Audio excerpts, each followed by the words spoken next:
You're technically a millennial, but every time the internet screams, millennials are like this, you feel nothing.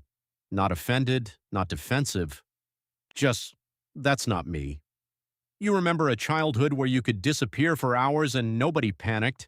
You drank water from the hose. You recorded songs off the radio and prayed the DJ wouldn't talk over the chorus. You had friends you could only reach if you memorized a phone number, and someone's mom didn't answer first. But then something happened. The internet didn't just arrive. It moved in. And it moved in right when your personality was still wet cement. So if you were born between 1981 and 1986, you didn't grow up in one world. You grew up in two. And that split quietly shaped how you trust, love, work, and protect yourself in ways most people completely miss. Stay with me, because when you understand this, a lot of your weird habits stop feeling random. They start feeling predictable. Here's the first thing most people don't realize about elder millennials. You are the last group that got an actually analog childhood, and the first group that learned digital life like a second language. That matters because it means your identity formed in private first.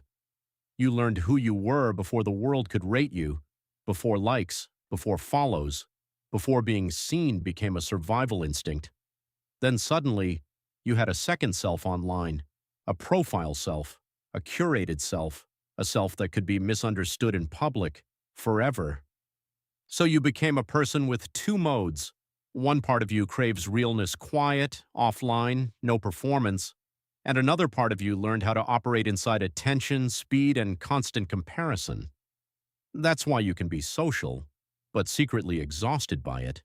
You can be confident, but still allergic to fake vibes, because for you, people aren't just people.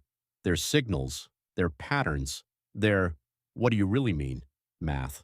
And if that feels familiar, it sets up the second imprint, the economic one.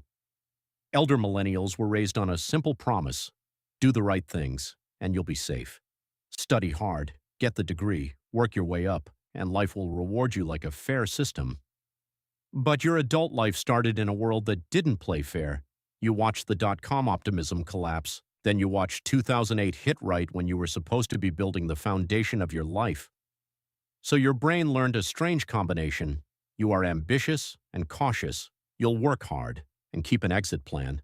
You'll believe in growth and assume stability can vanish overnight. That's not pessimism. That's your nervous system doing threat prediction.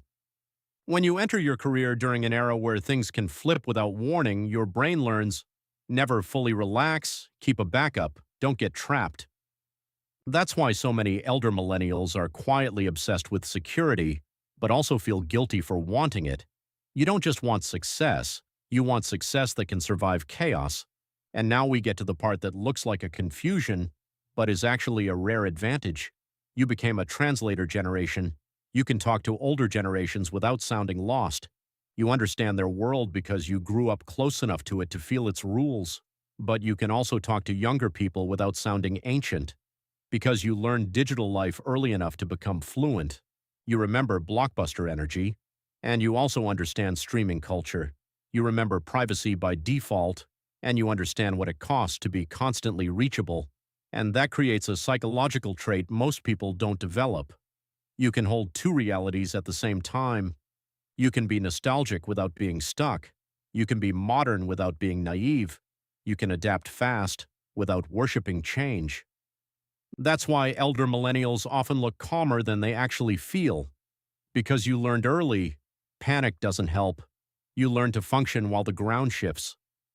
But here's the twist. That same strength can quietly turn into a pressure. When you're the bridge, you're always translating, always adjusting your tone, always reading the room. Sometimes you're the only person who can explain the old world to the new world, and the new world to the old world, and that can be exhausting in a way you don't have words for. So let me reframe this the way your brain deserves. If you felt like you don't fully belong to any generational box, you're not missing something. You're built differently. You're one of the few people who got to develop an identity without an audience, and then learned how to survive in a world where everything became an audience. That's not a glitch. That's dual fluency. And it makes you harder to manipulate, harder to destabilize, and more capable under change than you give yourself credit for. So if you were born 1981 to 1986 and you've always felt like, I don't fit the label, maybe that's the point. You weren't meant to be a label, you were meant to be a bridge. If this felt like a sigh of relief, hit subscribe so we can keep figuring this out together. And if this hit you, you'll want the next one. Because the psychology of younger millennials is completely different, and it explains why they chase validation in ways you never could.